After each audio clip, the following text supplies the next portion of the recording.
Assalamu alaikum құрметті жазылушылар, құрметті көрермендер. Бүгінгі видеомыз қазақ халқының жылқының тісіне қарап жасын айыру туралы болмақ. Видеоны бастамас бұрын лайк басып, арнаға жазылып, қолдап қоюды ұмытпаңыз. Қазақ халқы ежелден бері жылқы малын малдануда, саудаға салуда, айырбастауда, дау шараларын шешуде жылқының тісіне қарап жасын айыру өнерін игерген. Жылқы тісін қасқа тіс, ит тіс, азу тіс деп бөлген.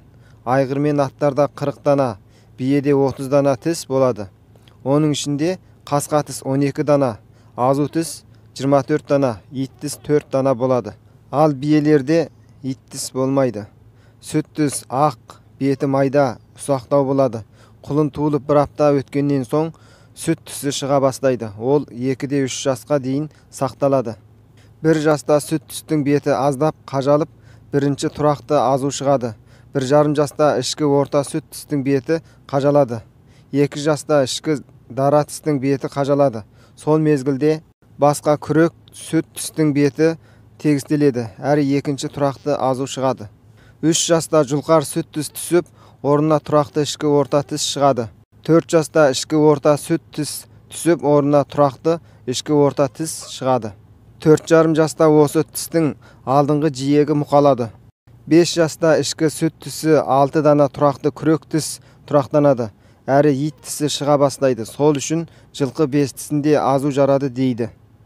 6 жаста тұрақты жұлқар тістің мөрі жартылай мұқалады, бірақ тістің түбіндегі еті ашылмайды. 7 жаста тұрақты ішкі орта тістің мөрі қажала бастайды. Ит тісі түбіндегі жабыса шыққан ет ажырап төмендейді. Сол үшін жылқы 7 жасында азу аршыды дейді. 8 жаста ішкі орта тістің мөрі қажалып тегістеліп, мөрі аласарады.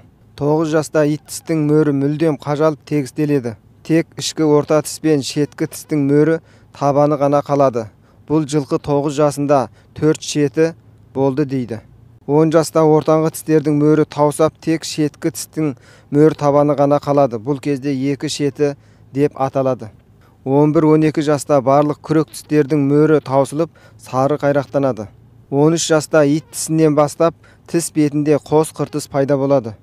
14-15 жаста қос қыртыс шеткі тіске өтеді. Бұны тіс жұлдызы дейді. Бұл 16 жасқа дейін сақталады. 17-18 жастан аса бергенде тіс жұлдызы жоғалып, қара өзек пайда болады. Осыдан бастап жылқы кәртейіп істетуден шегіне бастайды. Демек тіске қарап жылқының жасын айыру қазақ халқының ұзақ замандық өмір туындысы, ұлтымыздың мал шаруашылығында бір үлес тапқырлығы саналады. Тіске қарап жас айырудан сырт төмендегі тәжірибе әдісімен де жас айыруға болады. Бірінші, жылқының жақ терісін шымшып ұстап, қайтадан қоя бергенде дереу қалпына келсе, жас болғаны, ал дереу қалпына келмей қатпарланып қалса, кәрі болғаны. Екінші, жас жылқылардың тісі доға тәрізді, арасы кең, тіс түбінің еті толық болады. Ал кәрі жылқының тісі тұлғасы дүзу, басы бүріскен, аласа болады. Үшінші, адам жылқының қарсы алдына барып 1 метрдей жерде тұрып, көзіне қараса, жас жылқы болса адамның толық денесі, ал кәрі тең жылқы болса адамның жарым денесі көрінеді. Мінекей құрметті көрермендер, сіздер жылқының тісіне қарап, қалай жасын айыруға болатыны туралы білдіңіздер деп ойлаймын.